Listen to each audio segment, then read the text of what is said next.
அனைவருக்கும் வணக்கம். இப்போ 1,72,00,000 பேர் ஓட்டு போட்டு புதிய மாற்றத்தை உருவாக்கியிருக்காங்க.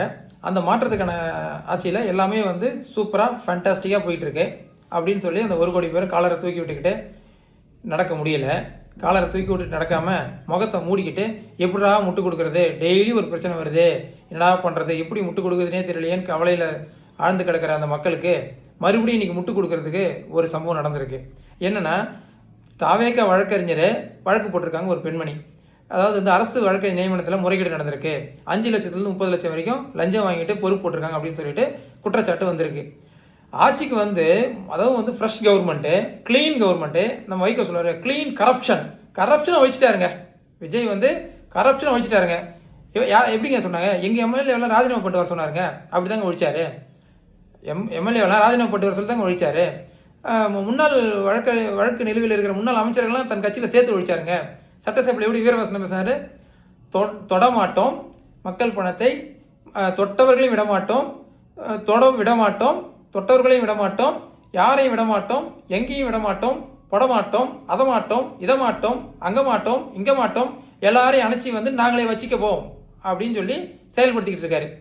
எப்படி தொட்டவங்களை விட மாட்டாங்க, அங்கேயும் வெளியில் விட மாட்டாங்க. அதாவது வெளியில் வச்சுக்க மாட்டாங்க. அதாவது மக்கள் பணத்தை யாராவது அடிச்சிருந்தாங்கன்னா எதிர்கட்சியிலையோ மற்ற கட்சியிலையோ இல்லை வீட்டிலேயோ விட மாட்டாங்க. அவங்க எல்லாரையும் கூட்டு இவங்க கட்சியில் சேர்த்து வச்சுப்பாங்க. ஏன்னா அவங்க விட்டுறக்கூடாதுல்ல, மறுபடியும் போயிட்டு பணத்தை அடிச்சிடக்கூடாதுல்ல.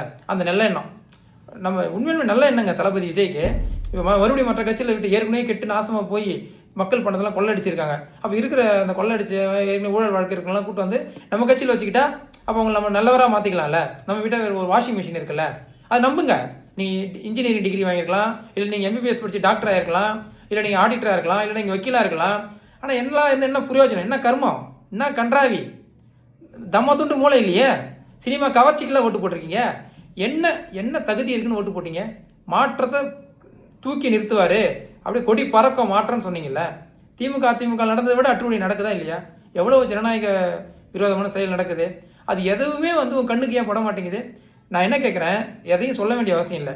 மற்ற கட்சிகளுக்கு செய்கிற விஷயங்களில் குறைகளை கண்டுபிடிக்கிற உங்கள் மூளை, உங்கள் அறிவு, உங்கள் சிந்தனை ஏன் விஜயின் கட்சி மேலே அந்த சிந்தனை ஏன் உங்களுக்கு தோன்ற மாட்டேங்குது? அப்படி என்னத்தை செய்தார்? வரி ஏய்ப்பு வழக்கு நிலுவையில் இருக்குது. அப்போ மக்கள்கிட்ட நெருங்கி பழகலை, மக்களுடைய படுற கஷ்டத்தை அவர்கிட்ட பார்க்கல. எப்படி நீங்கள் ஒரு இமேஜினேஷன் பண்ணுங்களேன். நீங்கள் ஒரு ஆள், நீங்கள் முதலமைச்சர், நீங்கள் ஒரு முதலமைச்சர், நீங்கள் ஒரு குறிப்பிட்ட சூழலில் இருக்கீங்க. அப்போ நீங்கள் அந்த சூழலில் இருக்கீங்கன்னா உங்களுக்கு மற்றவங்களுடைய சூழல் எப்படி தெரியும்? அந்த சூழலுக்கான தீர்வு எப்படி நீங்கள் சொல்லுவீங்க? மனிதர்கள் தானே எல்லாமே, மனிதர்கள் என்ன மயக்கத்திலேயே இருப்பீங்க? சொல்லுங்கள் பார்ப்போம். அப்போ அப்படி ஒரு சூழல் இருக்கும்பொழுது எப்படி இதை நம்ம அனுசரிச்சுக்கிட்டு போக முடியும்? அப்போ தொடர்ந்து ஒரு முறைகேடு வந்துக்கிட்டே இருக்குது. இதையும் நீங்கள் முட்டு கொடுத்துட்டே வரணும். இதை நம்ம பேசணும்னா எதுக்கு கதறீங்க, எதுக்கு விஜய் என்ன கஷ்டப்படுத்துறீங்க, கொஞ்சம் டைம் கொடுங்க. உங்கள் கட்சி வழக்கு போட்டிருக்காங்க. இதுக்கு யார் காரணம்? இதுக்கும் திமுக காரணமா? இதுக்கும் திமுக. அதை விட ஒருத்தர் ஐஃபையாக கேள்வி கேட்டார். அந்த போதை மருந்தா இல்லையான்ற ஒரு குற்றச்சாட்டு, அந்த பரபரப்பு போயிட்டு இருக்கு பார்த்தீங்களா? பவுடரா, போதை மருந்தா, மாத்திரையா, குழந்தை கொடுத்த மாத்திரையான்னு சொல்லி ஒரு விமர்சனம் போயிட்டு இருக்கு. டிவிக்கு ஆதரவாளர் டிவியில் பேசுகிறாரு. அப்படி அது போதை மருந்துன்னா அந்த திமுக ஆட்சியில் தாங்க போதை மருந்து ஸ்டேடியத்துக்குள்ளே போச்சு. அந்த அளவுக்கு தாங்க போலீஸ் கேவலமாக செயல்பட்டுருக்காங்க திமுக ஆட்சியில் அப்படின்னு சொல்லிட்டு முட்டு கொடுக்குறாரு. ஏங்க சரி, திமுக ஆட்சியில் கேவலமாக செயல்பட்டது தான் உங்களுக்கு தோக்கடிச்சாச்சு. அந்த கேவலத்தை செய்தவர் எப்படி நீங்கள் அமைச்சராக்குனீங்க? உங்கள் பேச்சுப்படி திமுக ஆட்சியில் போதைப் பொருள் உள்ள போகிறவங்களுக்கு கேவலமாக நடந்துச்சு காவல்துறை. அப்போ அந்த காவல்துறை அப்படி நடந்தது தான் தப்பு. அப்போ உங்கள் கூற்றுப்படி அப்போ போதைப் பொருளை வச்சிருந்தவர் தப்பு தானே, அவர் எப்படி நீங்கள் அமைச்சராக்குனீங்க? அந்த கேள்வி கேட்க மாட்டாங்க. இப்போ என்னன்னா, உலகம் முழுக்க சுயநலத்தை நோக்கி போயிட்டு இருக்கு, அவ்வளோதான், வேறு ஒன்றும் கிடையாது. நமக்கு பிடிச்சவங்க எது செஞ்சாலும் ஆதரிக்கணும், அவ்வளோதான். தப்பு செஞ்சால் ஆதரிக்கணும், எது பண்ணாலும் ஆதரிக்கணும்.